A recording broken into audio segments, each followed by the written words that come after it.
Assalamualaikum warahmatullahi wabarakatuh. Innal hamdalillah nahmaduhu wa nasta'inuhu wa nastaghfiruh wa na'udzu billahi min shururi anfusina wa min sayyiati a'malina. May yahdihillahu fala mudilla lahu wa may yudlil fala hadiya lahu. Ashhadu an la ilaha illallah wahdahu la syarika lahu wa ashhadu anna Muhammadan abduhu wa rasuluh. Allahumma salli wa sallim wa barik ala nabiyyina Muhammad wa ala alihi wa sahbihi wa barik wa sallim. Amma ba'd, fa inna asdaqal hadisi kitabullah wa inna kharal hadi hadi Muhammad wa syarrul umuri muhdatsatuha fa inna kulla muhdatsatin bid'ah wa kulla bid'atin dhalalah wa kulla dhalalatin finnar atau kama qala Nabi fi hadits syarif fi sahih. Subhanaka la ilma lana illa ma 'allamtana innaka antal alimul hakim wa la haula wa la quwwata illa billah. Rabbi yassir wa la tu'assir, Rabbi tammim lana bil khair. Alhamdulillah summa alhamdulillah. Yang saya kasihi saudara pengacara majlis kita, saudara Lutfi, terusnya Kak Su. Mana dia tak nampak? Duduk belakang atau depan. Jadi tuan-tuan dan puan-puan, hadirin hadirat, saudara Cik Wan kita, muslimin muslimat yang dirahmati Allah SWT sekalian. Ni nak kecek Kelantan ke nak kecek Perlis? Boleh dua-dua lah. Kalau kecek Perlis pun faham lah. Alhamdulillah. Saya boleh available. Dua-dua bahasa boleh. Kelantan boleh, Perlis pun boleh, KL pun tak apa. Sebab saya dulu mengaji di Besuk 7 tahun duk Besuk. 7 tahun dari tahun 1999 gitulah sampai tahun 2004 gitulah. Jadi saya duduk di Besut, dibesarkan di Besut, kemudiannya balik mengikut mak ayah bekerja di Perlis. Asal memang orang Perlis lah. Asal orang Perlis. Dan sekarang ni macam mana saudara pengacara kata tadi, sedang sambung lagi belajar. Masih belajar lagi di Mediu Al-Madinah International University ni dekat Shah Alam. Bukan Madinah sana no, Shah Alam. Dan insya-Allah lah kalau ada rezeki kita sedang kumpul dana sikit-sikit untuk sambung belajar di Yaman pula insya-Allah. Jadi walaupun bagaimanapun tuan-tuan dan puan-puan sekalian, alhamdulillah pada hari ini kita dapat bertemu. Syukur banyak-banyak pada Allah Subhanahu Wa Taala. Mudah-mudahan pertemuan ini Allah Taala panjangkan lagi ukhuwah, kemudiannya Allah Taala berikan kemurahan rezeki bagi kita insya-Allah. Macam mana yang tuan-tuan tengok tu, hari ini alhamdulillah anjuran daripada Sinar Harian dan juga Yayasan Taklim, kita akan bicarakan tentang ilmu versus jahil, ataupun ilmu lawan dia jahil. Yang mana pilihan hati? Mana kita nak pilih? Kita nak pilih ilmu ke kita nak jadi jahil? Sebenarnya soalan ni mudah, kita nak jawab. Siapa nak jadi jahil? Orang kata kita jahil pun marah dah. Apa kata kita jahil? Marah orang kita. Tapi kalau kita kata bodoh tu okey sikit. Tu faham orang kita. Padahal jahil dengan bodoh ni sama serupa tular. Jadi insya-Allah sebelum saya nak masuk daripada tajuk ni, saya nak baca hadis dulu. Mudah-mudahan jadi motivasi bagi kita, jadi semangat buat kita menuntut ilmu. Mari sini ni alhamdulillah.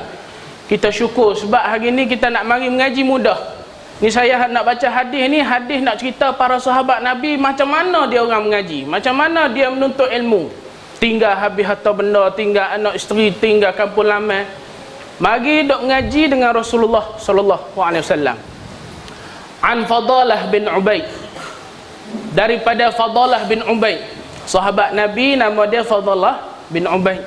Dia riwayat satu hadis Nabi sallallahu alaihi wasallam, anna Rasulullah sallallahu alaihi wasallam, adalah Nabi sallallahu alaihi wasallam ini, kana idza shalla bin nas, bila Nabi sallallahu alaihi wasallam solat, mengimamkan manusia-manusia, yakni para sahabat zaman Nabi SAW, yakhirru rijalun min qamatihim fi shalah. Tengah Nabi duk solat tu, Duk jadi imam tu, yakhirru rijalun min qamatihim fi shalah. Ada sebahagian sahabat hak belakang ni jadi makmum Nabi ni, tiba-tiba yakhirru min qamatihim, rebah, jatuh, pengsan, blackout daripada solat mereka. Sebab apa? Minal khasasah, sebab lapar, menahan kelaparan yang tidak terhingga sampai dia tak tahan duduk belakang Rasulullah sallallahu alaihi wasallam. Dia duduk jadi makmum, tiba-tiba dia jatuh pingsan. Subhanallah. Wahum ashabus suffah, dan mereka ini adalah ahli suffah. Siapa dia ahli suffah ni? Ahli suffah ni orang yang tinggal harta dia, tinggal anak isteri yang tak mau ikut, tak mau masuk Islam, tinggal kampung halaman dia, pergi duduk di sekeliling rumah Nabi, Masjid Nabawi, nuntut ilmu dengan Nabi. Subhanallah. Ini pengorbanan para sahabat. Kita, Allah, tak sampai taraf macam tu.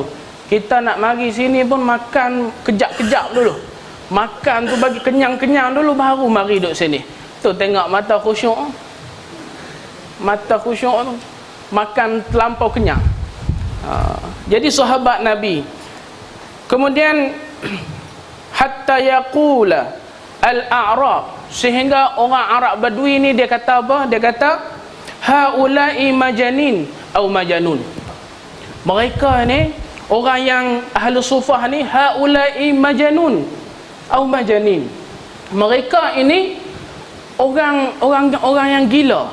Gila apa? Gila mengaji dengan Rasulullah sallallahu alaihi wasallam. Tinggal habis harta benda kerana nak mengaji. Kerana nak mengaji dengan Rasulullah sallallahu alaihi wasallam. Fa iza shalla Rasulullah sallallahu alaihi wasallam, bila habis Rasulullah sallallahu alaihi wasallam solat, insarafa ilaihim, maka Rasulullah pun berpaling kepada mereka, pusing tengok, paling tengok belakang. Bila Rasulullah paling, apa Rasulullah kata? Lau ta'lamuna ma lakum indallah, wahai manusia, wahai para sahabat, kalaulah kamu tahu apa ganjaran yang Allah Ta'ala sediakan bagi kamu dari sisinya, la ahbabtun an tazdadu faqatan wa hajatan, nescaya kamu lebih lapar dari sekarang ini pun kamu akan sanggup. Kalau tahu apa Allah Ta'ala sedia janji dekat orang menuntut ilmu, janji orang yang tinggalkan harta benda untuk agama Allah, kalau kamu miskin daripada ni pun kamu akan sanggup. Masalah kita orang sekarang ni tak tahu, dia tak nampak apa yang Allah berikan kepada dia di sebalik pengorbanan dia tu menuntut ilmu. Kalau hari ni mak ayah nak hantar anak pergi mengaji pun Allah susah, tambah pula nak mengaji agama. Kadang mak ayah ni tanya, mu nak mengaji agama ni nak kerja gapo? Apa kamu nak kerja ni? Pergi mengaji agama, paling-paling jadi ustaz, mengajar pondok, mengajar masjid, jadi tok imam. Hak tu jelah. Tak tahu ustaz ni kaya. Juga pergi KL, ustaz pakai BMW, pakai Porsche, oh rumah di atas bukit ah. Rumah juta-juta ustaz. Allah Ta'ala angkat darjat. Allah Ta'ala kata apa? Yarfa'illahu alladhina amanu minkum walladhina utu ilma darjat. Allah angkat orang beriman, Allah angkat orang berilmu ni beberapa darjat. Tuan-tuan, kalau Allah angkat darjat kita, siapa pun tak boleh nak berjatuh kita kalau Allah angkat. Tapi masalah sekarang ni, kadang-kadang orang sekarang ni dia angkat diri dia, sebab tu mudah jatuh. Sebab tu mudah jatuh. Kalau orang tu Allah angkat, siapa pun tak boleh nak berjatuh. Fitnah ke, kata ke, keji ke, umpat dia ke, tak jejak pun nama dia. Tu tuan-tuan dan perempuan, ni hebat orang mengaji agama. Itu jangan kita buat main dengan ilmu agama. Nanti kita akan belajar, boleh ke tak ilmu agama ni membuatkan kita ni jadi orang kaya. Kalau kita kontraktor mengaji agama, boleh tak jadi kontraktor yang berjaya? Kita doktor, boleh ke tak kalau kita mengaji agama ni menjadikan kita doktor yang berjaya? Ni kita akan belajar. Kita petani ke, kita kerja apa pun, boleh ke tak dengan ilmu agama ni kita boleh jadi kaya, berjaya? Nanti kita akan tengok insya-Allah. Baik, slide yang pertama. Saya tak biasa nak ceramah pakai slide. Tidak ni ceramah pakai mulut gitu ya. Hari ni orang minta pakai slide. Tak apalah, alhamdulillah. Kita sama-sama belajar. Saya belajar, tuan-tuan pun belajar. Kalau saya silap, tolong tegur. Baik. Saya nak mulakan permulaan kuliah kita ni ataupun tazkirah kita ni dengan permulaan kehidupan kita.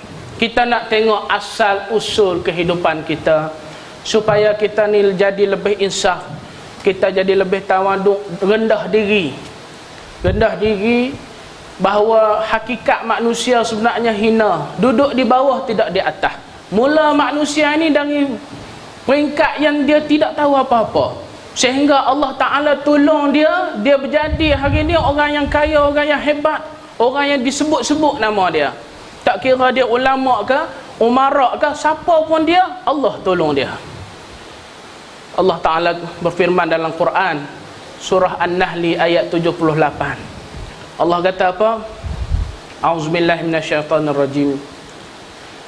Wallahu akhrajakum min butuni ummahatikum la ta'lamuna syai'a wa ja'ala lakumus sam'a wal absara wal af'idata la'allakum tashkurun. Subhanallah. Kalau kita faham bahasa Arab, ayat ni betul-betul menginsafkan kita, betul-betul buat sedar siapa diri kita yang sebenarnya. Subhanallah. Ayat ni Allah kata, wallahu akhrajakum min butuni ummahatikum, dan Allah lah yang mengeluarkan kamu daripada perut-perut ibu-ibu kamu. Allah nak bagi tahu bahawa sejak hari pertama lagi kamu dilahirkan, Allah lah yang membantu kamu, bukan siapa-siapa. Tuan-tuan, kalau kita sekarang berada di tempat sekarang, hidup kita bukan bermula dari sekarang. Bukan. Kalau umur kita 40 tahun pada hari ini, hidup kita bukan mulanya pada hari ini, tapi mula dia 40 tahun dulu, semasa mak kita melahirkan kita di dunia ni. Tuan-tuan, umur kita 40 tahun, cuba balik masa 40 tahun dulu. Masa 40 tahun dulu sebenarnya ada satu peristiwa yang cukup hebat, yang cukup besar, yang cukup agung. Peristiwa apa? Kelahiran kita. Pada ketika 40 tahun dulu, cuba bayangkan, mak, ayah, keluarga, atuk, nenek, semuanya harapan dan juga rajak dia hanyalah kepada Allah Subhanahu wa taala. Tuan-tuan bayangkan, ketika kita nak dilahirkan di dunia, apa perasaan ibu kita, mak kita yang melahirkan kita tu? Apa perasaan dia? Perasaan dia ketika dia nak lahirkan kita tu, subhanallah, semuanya bergantung kepada Allah. Dia kata apa? Ya Allah, tolonglah ya Allah, keluarkanlah anak aku ni, selamatkanlah dia ya Allah. Tu harapan mak kita, harapan ayah kita ketika nak lahirkan kita. Mak kita nak lahirkan kita, apa harapan ayah kita? Ya Allah, tolonglah ya Allah, selamatkanlah isteriku ya Allah, selamatkanlah anakku ya Allah. Jangan engkau apa-apakan mereka berdua ya Allah. Harapannya bulat kepada Allah, tak ada harapan pada siapa-siapa. Doktor, bidan yang sambut kita, sambut kelahiran kita masa tu, harapan dia macam mana? Ya Allah, tolonglah ya Allah. Kalau doktor bukan Islam pun, dia harap dekat Allah juga. Ya Tuhanku, selamatkanlah mereka ya Allah, selamatkanlah pasien aku ni ya Allah. Kalau ada atuk nenek kita masa tu, ya Allah, selamatkanlah anak aku, selamatkanlah cucu aku. Hari itu semuanya orang harap kepada Allah, tak ada harapan lain melainkan kepada Allah. Tapi hari ini dah 40 tahun berlalu, dia jadi datuk, dia ada gelaran, dia ada pangkat, dia jadi orang kaya, orang besar. Dia tanya pula pada kita, kenapa aku kena puasa? Kenapa aku kena salat? pasal apa aku kena buat keluar zakat? Kenapa aku kena pergi haji? Inna lillahi wa inna ilaihi raji'un. Sombongnya manusia dekat Allah. Sedangkan pada hari pertama kelahiran dia, Allah lah yang tolong. Allah kata, wallahu yakhrajakum min butuni ummahatikum. Allah yang tolong dia ni keluar. Tapi hari ni bila dia lalu depan masjid, hayya 'ala salah, hayya 'alal falah, dia lalu bawa kereta macam lalu depan tokong Buddha, tokong Hindu. Dia tak sahut panggilan Allah Ta'ala. Takaburnya manusia, sombong manusia. Bukan setakat Allah Ta'ala tolong dia keluar daripada perut mak dia. Allah kata apa? Sambungan ayat, Allah kata la ta'lamuna syai'a. Masa itu ketika kamu keluar daripada perut mak kamu tu, kamu ni tak tahu apa-apa. Bahasa kasarnya kita kata jahil, bodoh. Tak boleh nak buat apa, tak boleh berjalan, tak boleh berlari, tak boleh bercakap, tak boleh fikir, tak boleh menulis, apa semua tak boleh. La ta'lamuna syai'a. Allah Ta'ala kata kat dia. Kemudian Allah jugalah yang memberikan modal pada kita, yang mana dengan modal ini maka Allah Ta'ala menyatakan bahawa siapa ada modal yang Allah bagi ni, dia tak akan pernah miskin. Tuan-tuan, berapa modal Allah bagi kat kita? Tu dalam ayat tu Allah Ta'ala kata 3 modal Allah bagi. Hari ni kan kalau orang tanya kita, Ustaz, apa harta Ustaz yang Ustaz sedap ada, yang Ustaz seronok ada? Mungkin kita jawab rumah kita besar, mungkin kita jawab kereta kita besar, mungkin kita jawab bini kita besar, mungkin kita jawab tubuh badan kita besar, mungkin. Tapi Allah kata bukan. Harta yang aku bagi ni, dengan harta ni lah kamu akan mencari kehidupan dunia kamu dan kehidupan akhirat kamu. Apa dia? Yang pertama sekali ialah wa ja'ala lakumus sam'a wal absara wal af'idata la'allakum tashkurun. Allah kata, aku keluarkan kamu dari perut ibu kamu, kemudiannya kemudiannya aku jadikan bagi kamu ini, apa dia? As-sam'a. Apa dia sam'a? Pendengaran. Wal absara, penglihatan. Wal af'idata, dan juga akal fikiran. Dengan 3 inilah menjadikan modal hidup untuk kita mencari harta, mencari kehidupan, kebahagiaan dunia dan di akhirat. Tuan-tuan, cuba bayangkan kalau kita buta, Allah tarik sebentar, nikmat nampak melihat kita ni. Bayangkan, Allah, susah. Kita mari ni dengar sajalah, tak nampak ustaz besar mana, kecil mana, berapa ramai, tak nampak dengar suara ustaznya. Handsome tak handsome ustaz ni? Kalau handsome boleh buat menantu, oleh kerana tak nampak tak jadi. Contohlah kan, tak nampak Allah. Ataupun mari kita ni nampak tapi pekak, duk dengar mulut ustaz kumat kami mak, tapi tak dengar apa ustaz kata ni, tak dengar. Ataupun gila, Allah tarik akal pemikiran, fuad tu tak ada, gila, tak boleh nak fikir. Allah, tak duduk sini, duduk bawah, jalan berata. Ni modal Allah bagi.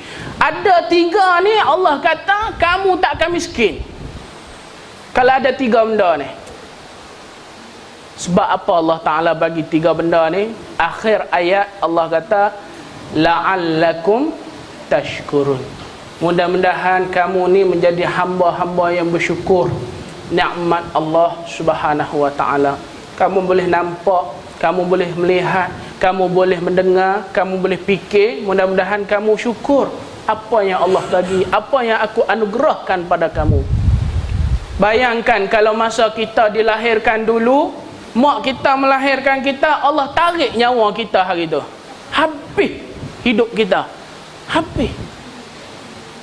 Ataupun Allah Ta'ala tarik nyawa mak kita, sedih kita. Ataupun Allah Ta'ala tarik nyawa kita dan mak kita sekali, sedih habis keluarga kita.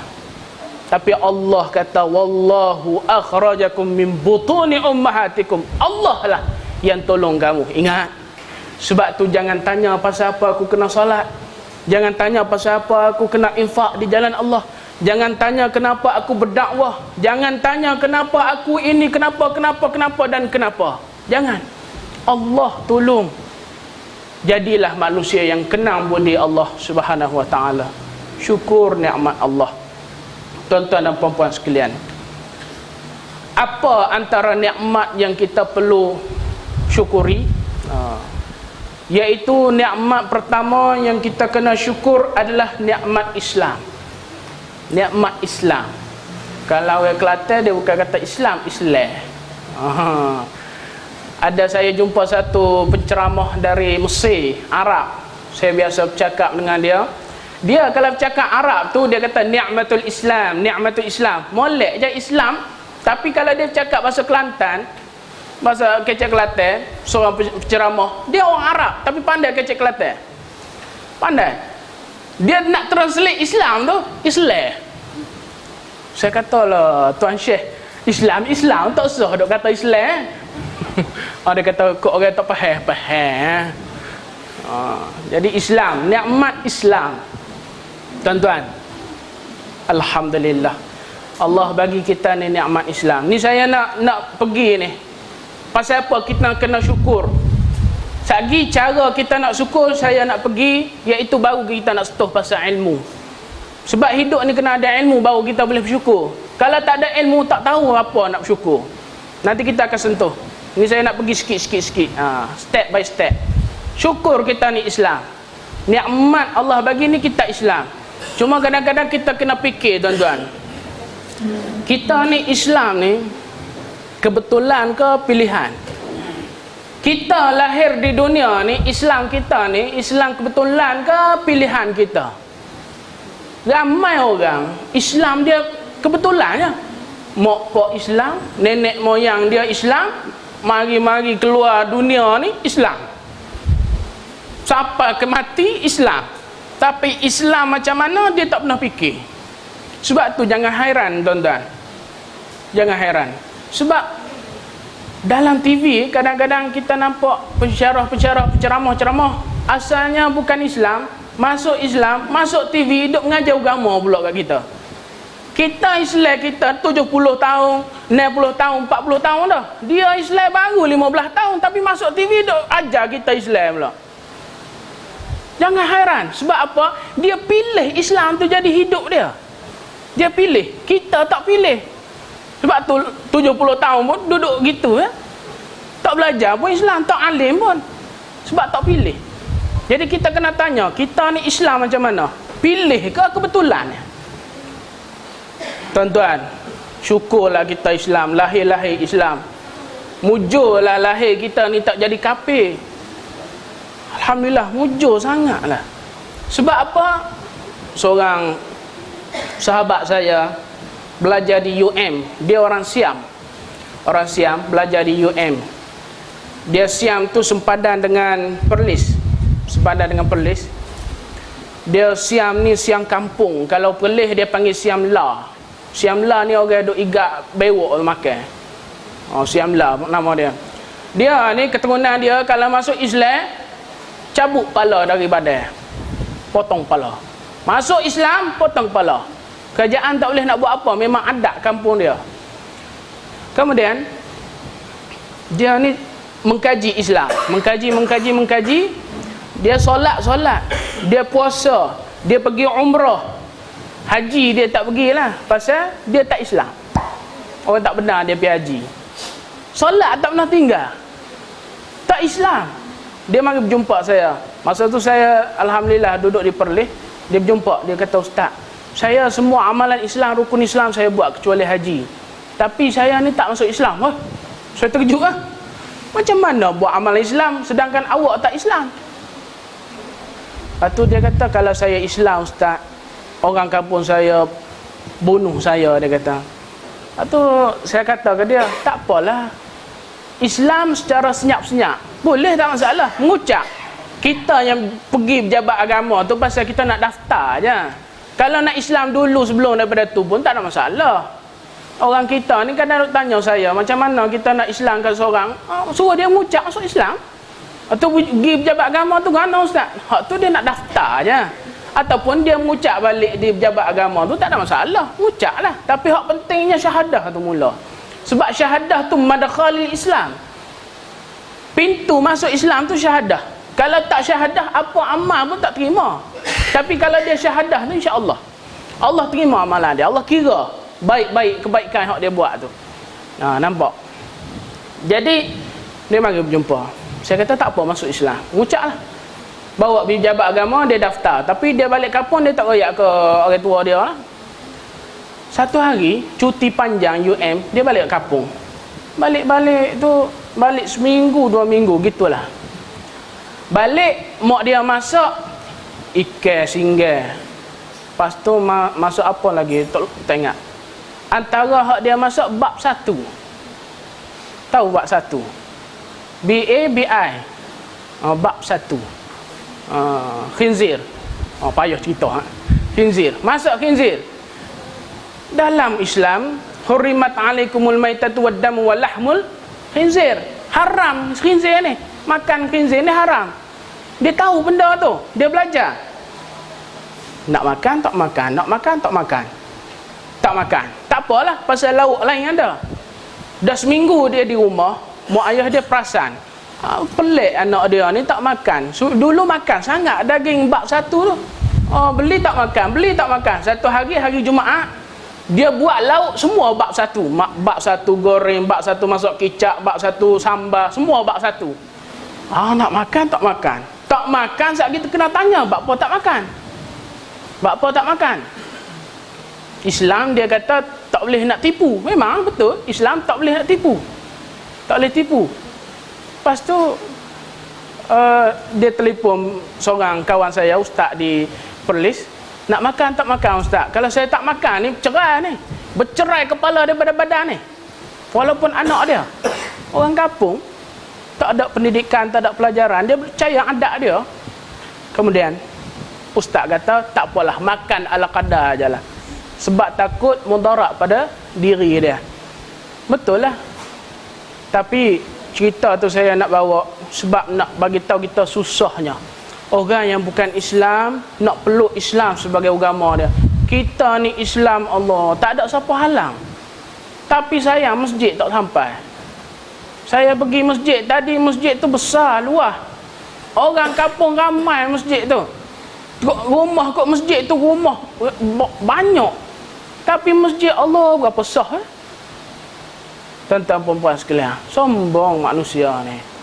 Sombong. Orang panggil Allah Ta'ala, panggil dia tak mau. Padahal rezeki hak dia makan, rezeki hak dia ada, semua Allah bagi. Semua Allah bagi.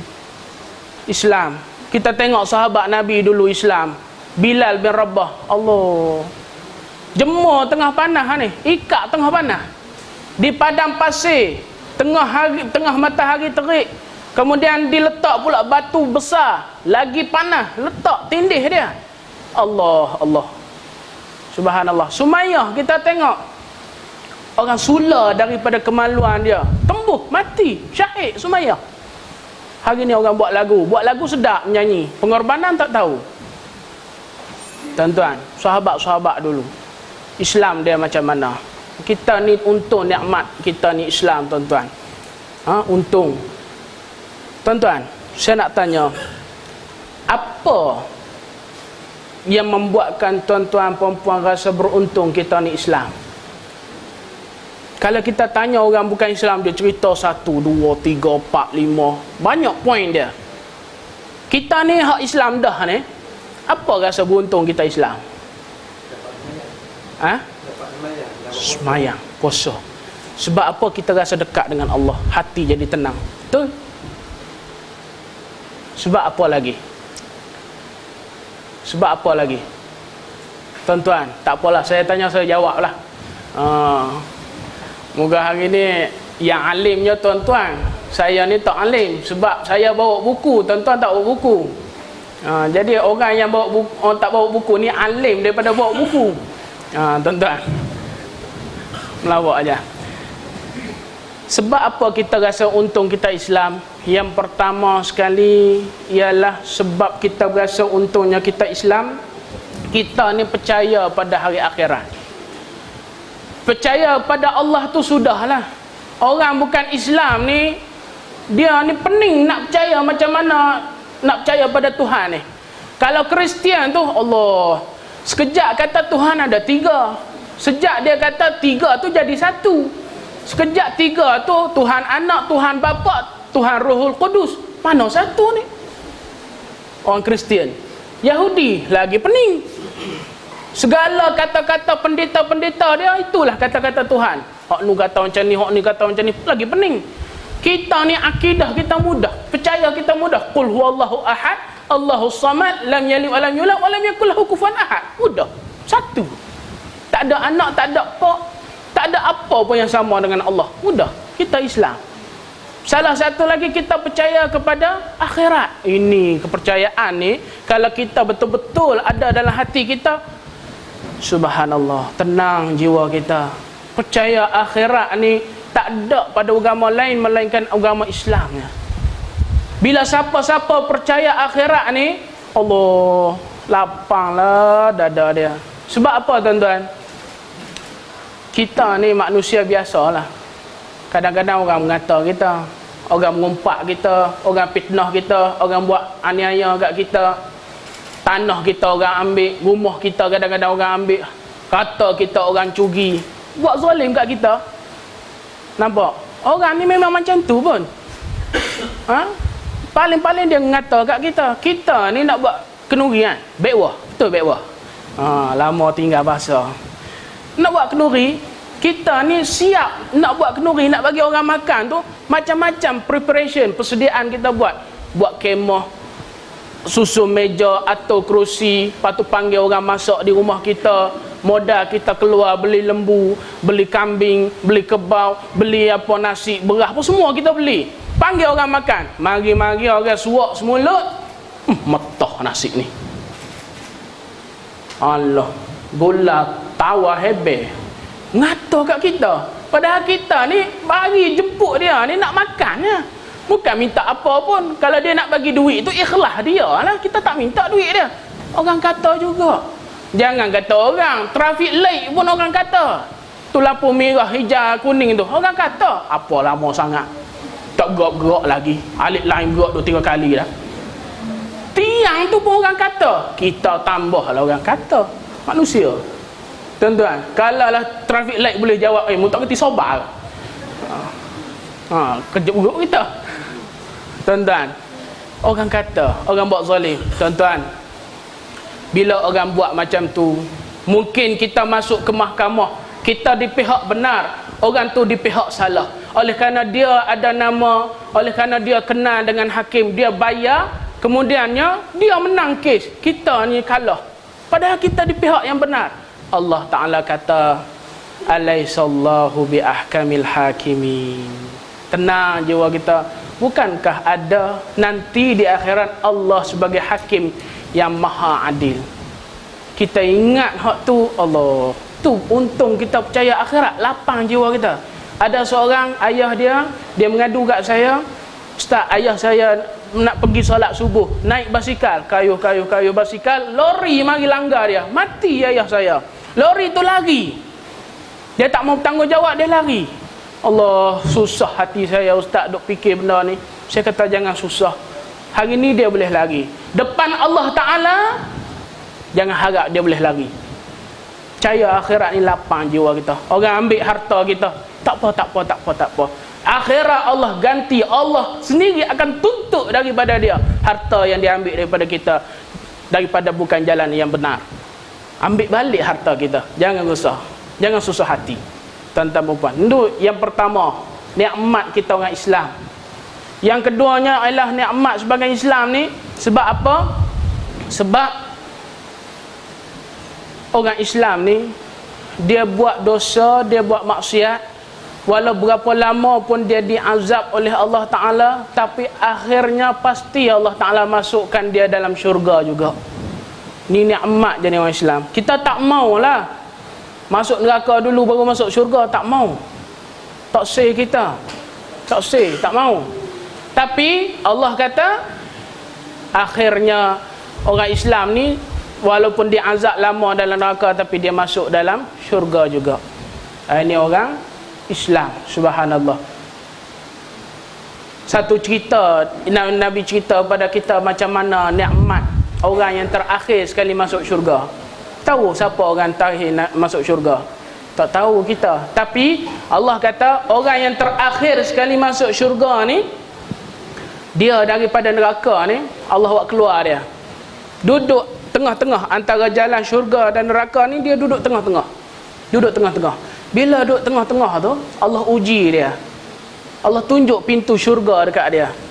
Dia tengok, Allah, pintu apa ni? Cantik sangat ni. Allah, elok sangat. Pintu apa ni ya Allah? Ya Allah. Allah uji dia. Alang-alang ya Allah, aku duduk tengah-tengah jalan ni. Bagilah aku duduk depan pintu tu ya Allah. Allah pun ambil dia letak depan pintu syurga. Dia tengok, subhanallah, apa pintu cantik sangat ni ya Allah. Ya Allah, alang-alang aku duduk depan pintu dah. Tolong buka ya. Aku nak tengok apa isi dalam ni. Cantik sangat. Pintu pun cantik dah. Tambah isi dalam rumah. Kita pergi rumah orang besar-besar kan. Tengok pintu. Boh, pintu kayu jati. Nak buka tu 2-3 orang kena tarik. Allah, dalam dia masuk-masuk. Allah, puak istana. Subhanallah. Ni syurga lagi lebih daripada tu. Bukalah. Buka. Allah Ta'ala pun buka. Allahu Akbar. Cantiknya dalam ni ya Allah. Ya Allah, alang-alang kau buka ya Allah. Bagilah aku masuk sebentar. Bagilah masuk sekejap ya Allah. Nak rasa nikmat dalam dia. Allah pun bagi dia masuk dalam syurga tu. Masuk dalam syurga tu, subhanallah, tabarakallah ta'ala. Tak ada orang yang mendapat nikmat macam mana aku dapat hari ni. Subhanallah. Padahal syurga paling rendah tu. Dia kata hari ni tak ada siapa boleh nikmat yang paling baik melainkan aku. Tak ada orang boleh serupa aku hari ni. Akulah orang paling beruntung sekali. Syurga paling rendah. Syurga paling rendah. Alang-alang ya Allah, bagilah aku duduk teguh ya Allah. Allah bagi dia duduk terus dalam syurga tu. Subhanallah. Tu nikmat jadi orang Islam. Tuan-tuan perempuan sekalian, jangan buat main dengan syurga dan neraka. Neraka ni Allah Ta'ala ambil orang yang paling nikmat sekali dia di dunia. Allah celup dalam neraka, lupa habis nikmat. Satu celup Satu celup dalam neraka, orang paling kaya di dunia, satu celup dalam neraka, lupa nikmat hak dia pernah rasa. Orang yang paling sengsara sekali dalam dunia, paling miskin, paling susah di dalam dunia, Allah ambil dia, Allah celup sekali dalam syurga. Lupa semua susah dia di dunia dulu. Sebab seronoknya masuk neraka, masuk syurga. Subhanallah. Ini nikmat Islam. Yang keduanya ialah nikmat iman. Allah berikan kepada kita nikmat iman. Nikmat iman ni syukurlah Allah bagi. Dengan Islam dan iman kita sampai hari ni pada tempat ni. Kalaulah Islam saja, iman tak ada, tak sampai juga. Yang penting juga ialah nikmat hidup, nikmat kehidupan. Antara nikmat dalam hidup yang paling elok sekali ialah nikmat sihat kita. Subhanallah. Dengan berhimpun 3 nikmat ni sampai kita untuk mengenali Allah Ta'ala pada pagi ni sikit. Tuan-tuan dan puan-puan sekalian, kalau kita sihat, tak Islam, tak iman, tak sampai. Kalau kita ada Islam, ada iman, tak sihat, duduk hospital, tak sampai juga. Saya pun alhamdulillah pada pagi ni sampai sini.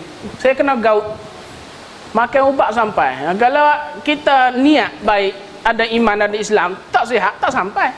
Tapi Allah bagi kat kita. Subhanallah. Saya baru ni nak buat medical check up, nak pergi sambung belajar. Seorang doktor di Kangar Perlis tu, dia tanya saya, sudah buat medical check up, ada result apa semua? Ustaz, saya nak tanya, apa organ dalam tubuh badan kita yang paling hebat sekali? Saya kata, saya mana tahu doktor, saya bukan mengaji sains. Doktor lebih tahulah. Dia kata, Ustaz, hak paling hebat sekali jantung, Ustaz. Saya kata, apa jantung? Jantung ni, Ustaz. Doktor tu jawab, kalau kita makan dia jalan, kita tidur dia jalan, kita jalan dia jalan, kita berhenti dia jalan, dia berhenti kita jalan. Tu jantung. Subhanallah. Comel sungguh Allah Ta'ala buat kita. Tu Subhanallah. Jadi kita syukur atas nikmat yang Allah berikan kepada kita. Kemudian tuan-tuan, kenapa perlu bersyukur ke atas nikmat yang Allah Ta'ala berikan kepada kita? Sebabnya Allah Ta'ala kata kepada kita, laqad khalaqnal insana fi ahsani taqwim. Allah ni dah cipta kita ni sebaik-baik kejadian, ahsani taqwim.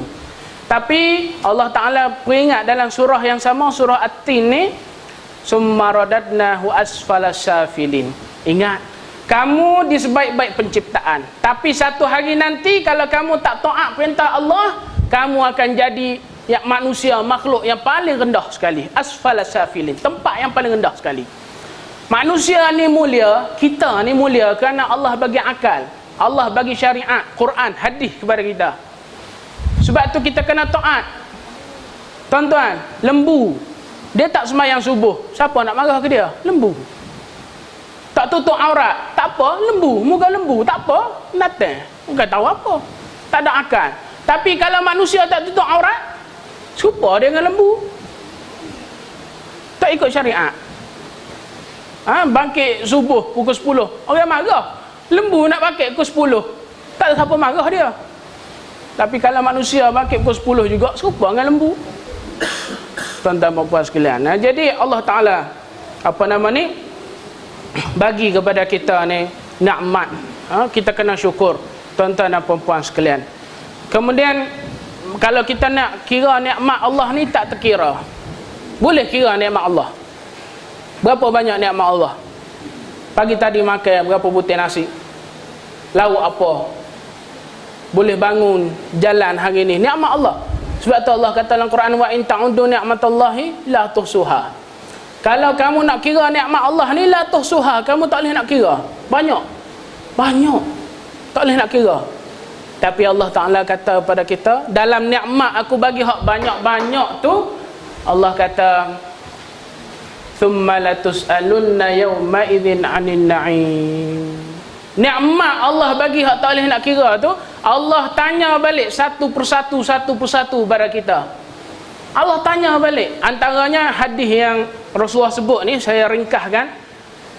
La tazalu qadam ibnu Adam 'inda rabbih yaumul qiyamah hatta yus'al an arba' khisal. Esok-esok ni di hari akhirat, Nabi SAW kata kepada kita, tidak akan berganjak kaki anak Adam di hari akhirat di sisi Tuhannya, dari sisi Tuhannya, sehingga ditanya dia mengenai 4 perkara. An umrihi fima ablah, tentang masa umur dia kemanakah dia gunakan, umur yang Allah bagi ni kemana dia kita gunakan. Wa an syababihi fima afnah, masa muda dia kemanakah dia habiskan. Tuan-tuan, sebab apa Nabi sebut umur, sebut masa muda? Sebab masa muda ni adalah masa kemuncak kita. Masa muda adalah masa kemuncak kita. Dia mari tua ni, dia tak wehi dah, nak berjalan pun tak larat dah. Dia letih dah tubuh badan dia tu. Datuk-datuk sebelah KL tu kita tanya, Datuk marilah berjalan di Perlis ni, kita bawa makan harum manis. Kan mangga harum manis tu. Dia kata, oh, ustaz, tak larat dah ustaz, mari tua ni tak cekak, dia kata. Habis dah tenaga nak berjalan ni. Masa tua, masa budak-budak dia tak teringin nak tu nak ni, tapi masa remaja, masa muda, Allah, nak cuba benda ni, nak cuba benda ni, nak buat tu, nak buat benda ni. Sebab tu kadang-kadang anak-anak kita hak muda-muda tu, kita larang dia buat benda, satu benda, dia bukan faham. Sebab dia tak pernah kena benda tu. Kita yang larang pasal kita faham. Sebab tu bahasa Arab ni kadang-kadang dia suruh buat lagi benda kan, merempik tu kan, gi lagi. Tu bahasa Arab, uslub dia, gi lagi, merempik lagi. Tu bahasa dia. Kan kena accident, patah kaki, rempik lagi. Kat remote beli motor jaguh pula pergi, gilah. Tu bahasa kita, bahasa Arab, uslub dia macam tu. Jadi masa muda ni masa yang perlu jaga. Wa an malihi min aina iktasabah wa fima infaqah. Allah tanya yang ketiga tentang harta dia, dari mana dia dapat, ke manakah dia dibelanjakan. Ni baju kita pakai ni, kereta kita naik tu, rumah kita duduk, Tanah kita ada tu. Mari mana? Jalan mana kita dapat dari jalan mana? Halal ke haram ke? Allah Ta'ala tanya kita. Wa fima infaqah, kemana kamu belanjakan harta kamu? Mana kamu belanja? Jalan Allah ke jalan syaitan? Jalan baik ke jalan buruk? Tak kira siapa pun Allah tanya. Miskin ke kaya ke Allah tanya. Zakat banyak mana dah? Infak banyak mana dah? Allah tanya. Wa an ilmihi fima amilah. Ni berat ni. Tentang ilmu dia, apakah dia beramal atau tidak. Ilmu yang dia ada tu, amal atau tidak. Sebab tu antara orang-orang yang terawal diseksa dalam neraka adalah para alim ulama, para ustaz-ustaz, tok guru. Sebab apa? Allah Ta'ala melalui lisan Nabi SAW dia bagi tahu nanti hari kiamat antara yang awal dilempar, dicampakkan dalam api neraka ialah ustaz-ustaz, tok guru. Sebab apa? Dilemparnya ustaz-ustaz, tok guru ni dalam neraka, pecah perut dia, kemudian usuh tu dia lilit kerongkongan dia ni. Orang-orang ahli neraka mari berkumpul dekat ustaz-ustaz, tok guru ni. Hai tok guru, wahai ustaz, kenapa kamu dilemparkan oleh Allah dalam neraka ni? Bukankah kamu suruh kami buat baik, larang kami buat jahat? Betul tok guru, tok ustaz kata. Betul aku suruhmu buat baik, larangmu buat jahat, tapi aku sendiri pun tak buat. Hak tu mula-mula kena azab. Oh berat. Walayazubillah. Kita ada ilmu ni walaupun sikit amal lah.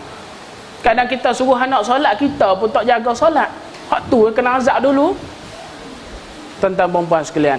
Jadi ini kenapa kita perlu bersyukur, sebab nikmat tu Allah Ta'ala akan tanya balik kepada kita. Tanya balik. Baik tuan-tuan, sudah kita cerita pasal kenapa perlu syukur. Kita nak tahu pula apa tujuan kehidupan kita. Apa tujuan kehidupan kita? Tuan-tuan, saya boleh timbul persoalan ni pasal orang mari tanya saya. Seorang Jepun di Kuala Lumpur, dia bekerja di Malaysia, dia buka restoran tokai besar. Mari berjumpa dengan kita. Alhamdulillah dia boleh cakap Melayu, dia faham bahasa Melayu. Dia kata dia bukan Islam sebelum ni. Sekarang alhamdulillah Islam. Dia kata, ustaz, apa tujuan hidup kita ni? Saya kata, brother. Saya panggil dia brother. Kenapa brother tanya saya macam ni? Dia kata, saya ni ustaz, tak tahu dah sebab apa saya hidup. Sebab apa? Saya ni, negara mana saya tak pernah pergi? Semua pernah pergi. Harta ni, kalau saya tak kerja pun memang masuk dalam akaun saya. Tiap-tiap bulan berjuta-juta. Saya ni kereta apa saya tak pernah rasa? Ferrari, Ducati, semua pernah saya rasa dah. Porsche, Mercedes, semua, BMW, semua saya pernah naik dah. Saya pernah miliki dah. Keluar kereta baru saya beli, keluar kereta baru saya beli. Semua saya rasa dah. Apa nama ni, makanan apa? Makan, semua saya makan dah. Benda-benda sedap di dunia saya makan dah. Hingga durian saya tak boleh makan, bau. Dia kata, semua saya makan dah. Jadi apa lagi tinggal kat saya? Tak tahu dah nak hidup buat apa. Ni sebelum dia Islam. Saya buka Quran bagi kat dia. Sebab tu saya hafal surah ni, ayat ni. Buka bagi kat dia. Surah Az-Zariyat ayat 56. Apa Allah Ta'ala kata? Quran ni tuan-tuan, kalau kita buka, jumpa jawapan hidup kita. Kadang-kadang kan, kita ni ada masalah, Allah Ta'ala uji kita. Kalau buka Quran, jumpa jawapan dia. Anak-anak kita buat masalah, hutang kita tuan-tuan, kemudian bos kita di tempat kerja, Allah, semua perut kita.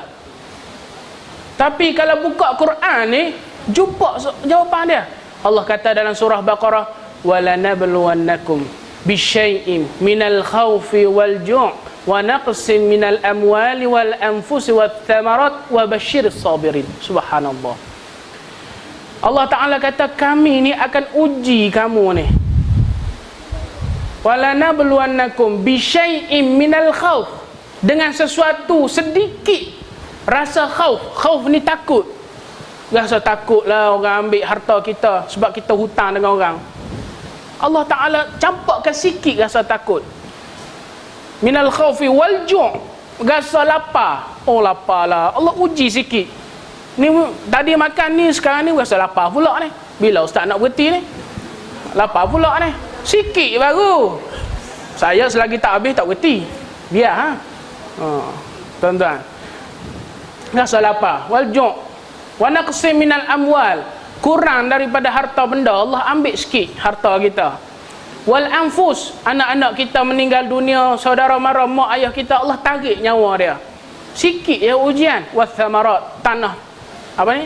Tanaman-tanaman kita, buah-buahan tu. Kebun, kayu kita semua tu Allah ambil sikit. Tanam pelang harum manis tahun ni tak jadi. Duk harap-harap boleh lah. Tanam setahun harap boleh 2-3 ribu. Tapi tengok-tengok habis mati pokok kita. Allah ambil sikit. Wal anfus was samarat wa basyiris sabirin. Tapi ingat Allah kata, akhir ayat Allah kata, bagi khabar gembira bagi orang yang sabar. Jumpa jawapan dalam Quran kalau kita cari. Begitu juga jawapan hidup kita. Kalau kita cari, jumpa pasal apa kita hidup di dunia ni. Jumpa. Apa dia ayat dia? Ni semua kena hafal ayat dia. Hafal. Wa ma khalaqtu al-jinna wal insa illa liya'budun. Allah kata, dan aku ni tidak menciptakan jin dan manusia melainkan untuk beribadah kepadaku. Ini tujuan hidup kita, untuk ibadat kepada Allah Subhanahu wa taala. Untuk ibadat kepada Allah Subhanahu wa taala. Tuan-tuan dan puan-puan sekalian, ayat ni Allah kata liya'budun. Sebab apa liya'budun? Sebab kita ni tak tahu cara nak beribadah pada Allah. Allah tak kata dalam Quran, wa ma khalaqtul jinna wal ins illa liya'kulun. Tak ada. Dan tidaklah aku ciptakan jin dan manusia melainkan untuk makan. Tak ada. Sebab makan kita tahu. Allah tak cerita dalam Quran, wa ma khalaqtul jinna wal ins illa liyashrabun. Tak kata. Dan aku ciptakan jin dan manusia melainkan untuk minum. Sebab makan minum ni kita tahu sendiri, fitrah kita. Kita nak makan apa, nak minum apa, semua tahu. Kucing nak makan apa, nak minum apa, semua dia tahu. Kalau kucing kan, dia cari-cari makanan, jumpa rokok, dia tak isap rokok. Ada kucing isap rokok, jumpa rokok isap, ceh isap. Tak ada. Kita isap rokok. Manusia isap rokok, kucing tak isap rokok. Makan minum ni fitrah, tahu dah. Sebab ibadat ni tak tahu. Tu Allah nak royak kita, nak ajar kita cara ibadat. Sebab tu kita nak ibadat ni tak boleh melainkan kita tengok Allah kata apa, Nabi kata apa. Kita ibadat tak boleh nak reka sendiri, akal tak sampai. Sebab tu ibadat ni nak kena buka Quran, nak buka hadis. Sembahyang subuh berapa rakaat? 2 rakaat. Nak reka sendiri buat 5-4 rakaat, tak boleh. Esok sembahyang 5 rakaat. Oh, lain jadi. Lain, tuan-tuan dan puan-puan sekalian. Jadi itu dia tujuan kita untuk ibadat kepada Allah Subhanahu wa taala. Jam pun pukul 10.35 dah. Kita rasa break dululah sebentar. Insya-Allah. Saya tengok mata tu kuyu dah, ngatuk dah. Dia ada sebahagian yang syahid dah. Hak belakang-belakang tu ramai duk ceramah juga belakang tu. Depan ceramah dia ceramah. Kalau tak ceramah tidur dah. Jadi baik ceramah ustaz. Jadi sebelum kita tutup ni ada satu bahasa Arab dia kata apa? Cantik, dia kata tentang tidur ni lah. An-ni'matun an-naum ni'matun tabi'iyatun. Syair Arab dia kata. Walau lam yash'ur an-na'im. Tidur ni nikmat tabiat. Walaupun orang yang tidur dia tak rasa nikmat tidur. Faham tak? Sebelum tidur ngatuk. Masa tidur tak rasa apa. Lepas tidur segar balik. Bila rasa nikmat tidur? Jadi jangan tidur. Oh gitulah. Tidur kita lama sangat. Jadi tak apalah. Kadang-kadang kita mengatuk letih apa semua, tak apalah. Majlis saya nak tidur. Tak ada masalah. Kita tidur ni malaikat doa kita. Allahumma ighfir lahu warhamhu, macam doa mayat tu. Doa juga kita. Tak apa. Tidur pun tak apa, asalkan kita duduk dalam majlis ilmu insya-Allah. Jadi kita break sebentar untuk refresh. Kalau ada jamuan tak? Ada. Makan. Tapi jangan makan banyak sangat. Lagi tidur. Tuan-tuan puan sekalian, insya-Allah kita berhenti ya. Nanti kita sambung lagi. Assalamualaikum warahmatullahi wabarakatuh.